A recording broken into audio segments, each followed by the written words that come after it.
What's going on, everyone? Happy Wednesday to everyone. Hopefully, everyone is staying cool if you're in the heat.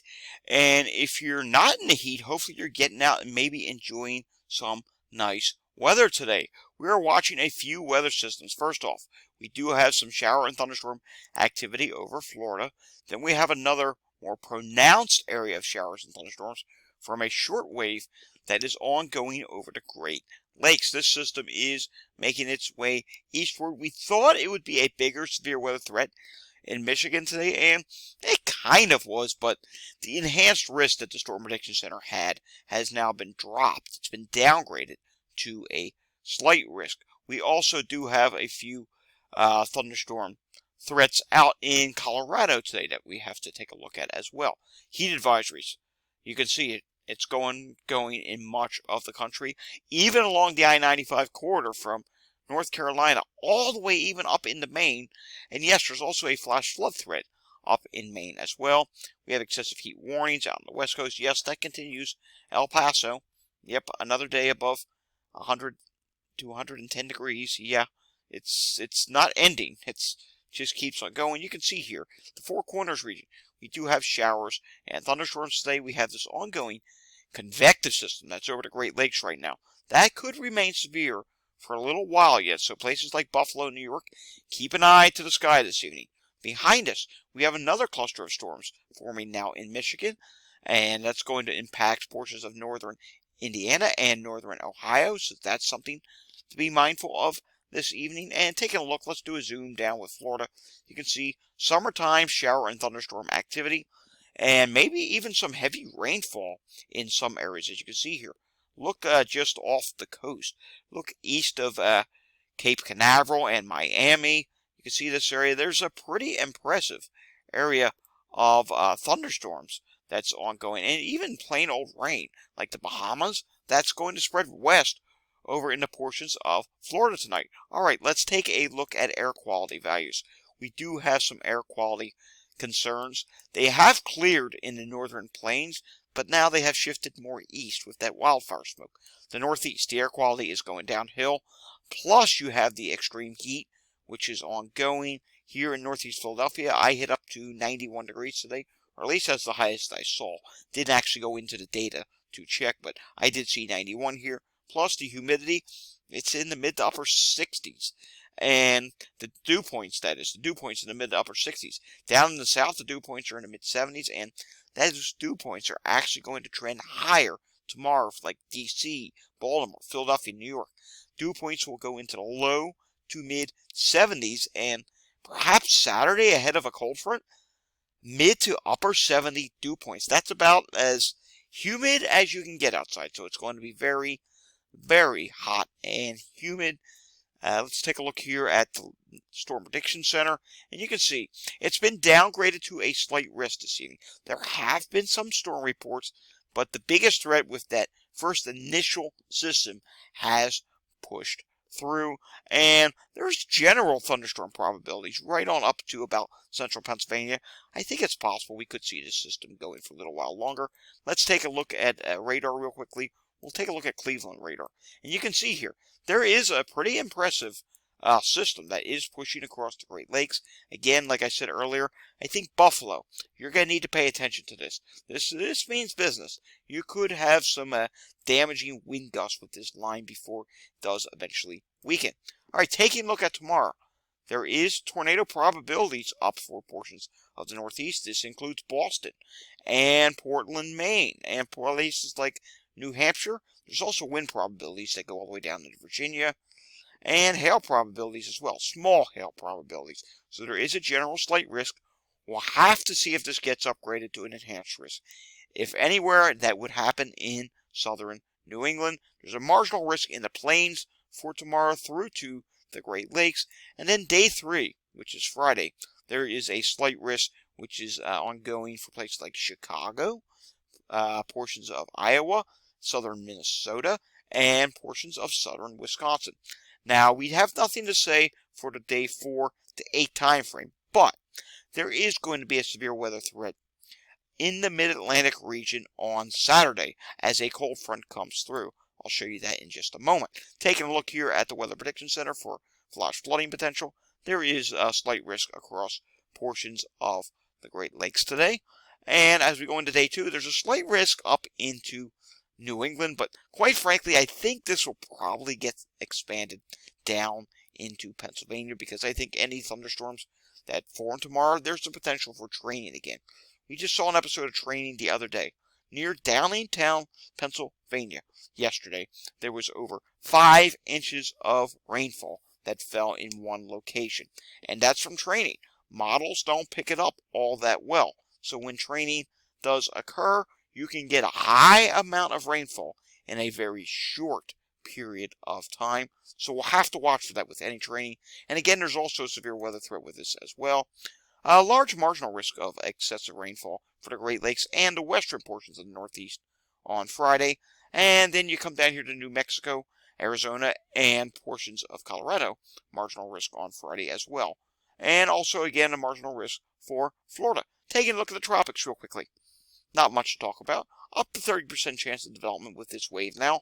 But as you can see here, we note it's not all that impressive. Conditions are not favorable. Wind profiles are not favorable at this time. And also the environment shear. There's a little bit of shear there. There's dry air. It's just not a favorable time for tropical development. And incidentally, take a look at this over the Great Lakes. There's that convective system that we're watching. Pretty impressive on infrared satellite. All right. Let's take a look at some modeling data here. And you can see that system continues east. This is the RGM model. I do like to use this time to time for thunderstorms. And it does make it to Buffalo before it starts the week. In Erie, Pennsylvania, you should be paying attention as well. This system will fizzle overnight, but redevelop again tomorrow with some convective activity. And you can see here. I'm going to zoom into the northeast view real quickly, because you can see here. Some of these where you're seeing the yellows, look how some of them don't move all that much. That's indications of the model picking up that, hey, there's going to be some stalled or slow-moving training where rainfall goes over the same areas again and again. I also want to show you this. Watch what happens Friday night into Saturday. You can see here, this large system, this is the front, gets going and it evolves. And does it really blow up on Saturday or what? Take a look at this. Here is Saturday. Around midday, you can see one round of thunderstorms, then a much bigger round of thunderstorms. Because remember, we are going to have such high heat and humidity. It is going to suck it up like a vacuum cleaner. This could be a mesoscale convective system. It's too soon to say whether or not it will be, but we have to watch. Saturday is probably the biggest threat for severe weather, especially in the mid-Atlantic. I also do want to back up here and show you Florida. Here's that rainfall I was talking about. Places like Miami, even Orlando, you're going to get in on some fairly impressive shower and thunderstorm activity over the next several days. And there will definitely be a flash flood threat down there. In fact, let's take a look at total rainfall totals. You can see generally 3 to 5 inches with locally 5+ inch amounts. You can also see there is some higher precipitation, ½ inch to 1 inch plus amounts being indicated for portions of Colorado, and even ½ inch amounts across portions of New Mexico and Arizona. So that's something we're going to have to keep an eye on. Moving on now, let's take a look at the GFS real quickly. I do want to show you the longer range. And in the longer range on the GFS, you'll note here that once this front clears in the northeast, a trough sets in. It's actually going to be just beautiful weather on Friday, Saturday, and Sunday. Quiet conditions on the west coast, and that's going to remain for a long time, with exceptions to the Four Corners region. We'll see daily shower and thunderstorm activity. This is the 18Z GFS just coming in. Let's switch to the 12Z GFS, which is out a little bit further, and it will show the same thing. Quiet on the west coast. We will have a couple fronts to watch next week, but behind each of these fronts in the northeast, nice weather, and maybe even slightly below average temperatures. Yes, you heard me correctly. Potential for below average temperatures, and it's going to be a quieter time frame for storms. There'll be storms in the south, but the Great Lakes, things are finally going to quiet down a little bit as we get to the second half of next week. Prior to that, there could be a severe thunderstorm threat, maybe with that trough in the northeast. Let's take a look at temperatures, shall we? And as you'll see here, we'll look at temperatures for tomorrow. The heat is really building, but the Peak of the heat is going to be on Friday. Look at the Mid-Atlantic region. It really heats up. Look at the plains. I mean, widespread 100s, heat indexes above 110. Look at Arizona. Look at Southeast California. Yes, that is just really, really hot. Places like Death Valley, it's going to be just extremely hot. It's not going to let up anytime soon, with exceptions to the Northeast. Look at this. Here's 18Z or 21Z on Sunday. Yes, this is Sunday afternoon and Sunday evening. 70s across New England. The second half of the weekend is going to be just beautiful weather. Look at, again, on Monday. It gets a little bit warmer in the places like Philadelphia. Down south, it remains extremely hot. But watch what happens here. You can see up into New England. Even on Tuesday, another nice day. Wednesday, another nice day. And then Thursday, it finally does heat up a little bit. There's going to be a ridge. It's going to try and to build up a little bit. But question is, how far north will that go? When I show you the Climate Prediction Center in just a couple moments, you'll see they're actually going with below average temperatures in the Northeast. Here's the drought monitor. You can see drought, not an issue in much of the Northeast. Still some drought concerns in Pennsylvania. Can't seem to shake that off. With the showers and thunderstorms coming with this front, may help a little bit to relieve it, but after that, we're not looking at a tremendous amount of precipitation behind that. Drought concerns continue in Texas. Drought concerns continue in the Midwest and the plains. Hopefully Michigan, maybe some dents were made today with the rainfall that's ongoing there now. And yes, Pacific Northwest, drought concerns continue, and if that does not improve, wildfire risk will go up. We do see some minor drought concerns on Florida's west coast. Mind you, with that rainfall that's coming, I do think that's going to get erased a little bit. 1 through 7 precipitation. There it is. Look at Florida. Very wet pattern, say enough. Florida, we do see this wet pattern in the Great Lakes through the Northeast. The majority of this precipitation is between now and Saturday evening.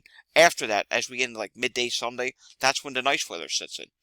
Bone dry in Texas, except for the Gulf Coast states, or the Gulf Coast region, and look at western portion of the U.S., California. Not all that wet. Four Corners region, you do have those showers and thunderstorm risk. Taking a look at 6 to 10 day temperature outlook. Peak of the heat bubble is expected to be over Louisiana now in the south, but look at this. Below average temperatures in the Northeast, above average in the Pacific Northwest, and portions of California slightly below average temperatures. 8 to 14 day outlook.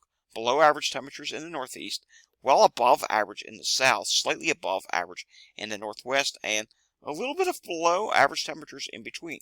Precipitation, slightly above average in the Northeast, well above average in portions of the Colorado Rockies, and Colorado, Utah, Nevada, even Idaho. So we'll have to see how that actually unfolds. There could be some monsoonal moisture that gets up into that area. Below average to the south of that, down in the Gulf Coast region, and below average in the Great Lakes region, near normal for Florida. And continuing on 8 to 14 days, below average in the Great Lakes, slightly below average in the southern portions of Arizona and California, and slightly above average in the Pacific Northwest.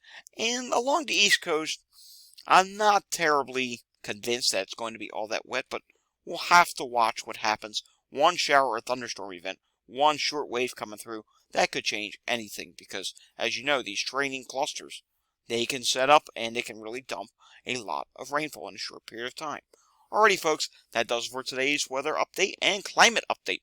We'll have another climate update again tomorrow. If you like this video, give it a thumbs up. If you want to see more content like this, subscribe to my channel down below. If you know anyone who wants accurate or reliable, low hype weather information, by all means, share this with them.